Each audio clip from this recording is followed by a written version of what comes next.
Halo Pak Kas Lover, jumpa lagi di channel Pak Kas, channel inspiratif, informatif, dan edukatif. Pada kesempatan ini kita akan berbagi informasi tentang 8 mobil yang disuntik mati di Indonesia atau dihentikan produktivitasnya karena berbagai alasan. Tapi sebelum lanjut, bagi Pak Kas Lover yang belum dukung channel ini, mohon sudi kiranya untuk subscribe, like, komen, serta aktifkan tanda lonceng agar Pak Kas Lover tidak ketinggalan info-info atau video-video menarik lainnya.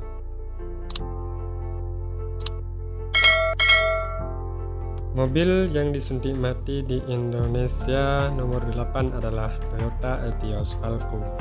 Mobil ini pertama kali diluncurkan pada tahun 2013. Etios ini hanya berumur kurang dari 5 tahun.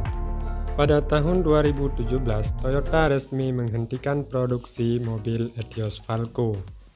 Hal ini karena penjualan mobil ini terus merosot dari tahun ke tahun setelah tahun pertama yang sempat menjadi euforia penjualan terpopuler, yaitu mencapai puluhan ribu unit terjual.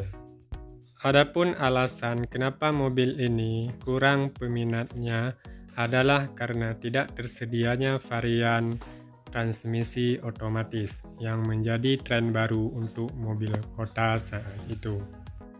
Mobil yang disuntik mati nomor 7, Nissan Evalia.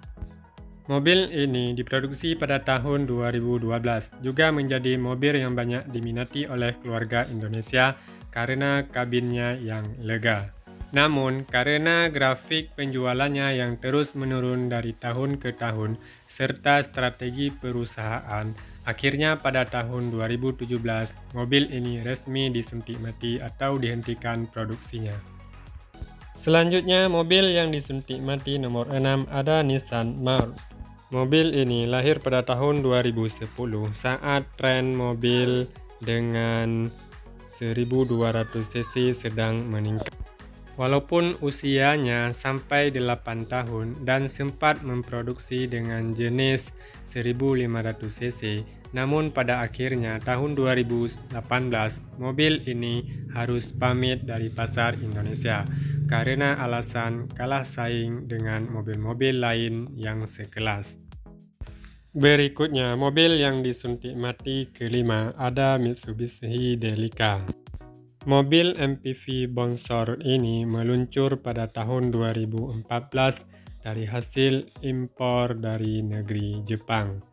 Namun, karena penjualannya yang stagnan atau tidak pernah mencapai 1.000 unit per bulan, akhirnya pada tahun 2018 dihentikan impornya. Nomor 4, Suzuki Swift, mobil yang disuntik mati di Indonesia.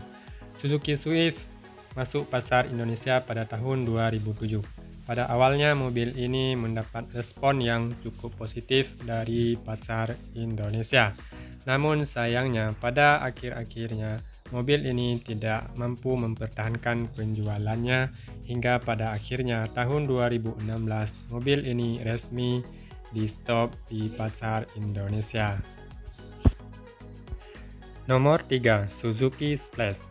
Suzuki Splash diluncurkan di Indonesia pada tahun 2010 dan mendapat respon yang juga sangat positif dari masyarakat Indonesia, terutama saat mobil ini memproduksi jenis transmisi matic. Mobil kota ini akhirnya harus disuntik mati pada tahun 2015 setelah berdebut 5 tahun di pasar Indonesia. Kemudian Suzuki menggantinya dengan mobil Ignis. Lagi-lagi alasannya karena penjualannya yang terus menurun. Berikutnya Chevrolet Spin. Mobil asal Amerika ini diluncurkan di Indonesia pada tahun 2013.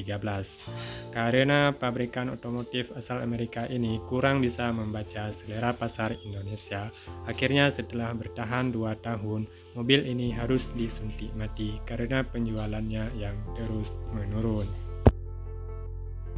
Berikutnya yang ke-1 ada Honda Freed. Mobil Honda Freed diluncurkan pada tahun 2008 dan langsung mendapat sambutan hangat dari penggemar MPV pintu geser. Sayangnya, mobil ini tidak bisa bertahan atau tidak bisa bersaing dengan MPV lain seperti Innova dan Avanza. Akhirnya, karena penjualan yang terus menurun dari tahun ke tahun, setelah 8 tahun berkiprah di pasar Indonesia, pada tahun 2016 resmi disuntik mati. Demikian Podcast Lover, 8 mobil yang pernah populer atau banyak digemari di pasar Indonesia, namun pada akhir-akhirnya harus disuntik mati atau dihentikan produksinya karena tidak mampu bersaing dengan produk-produk lain yang sejenis dan penjualannya yang terus merosot dari tahun ke tahun.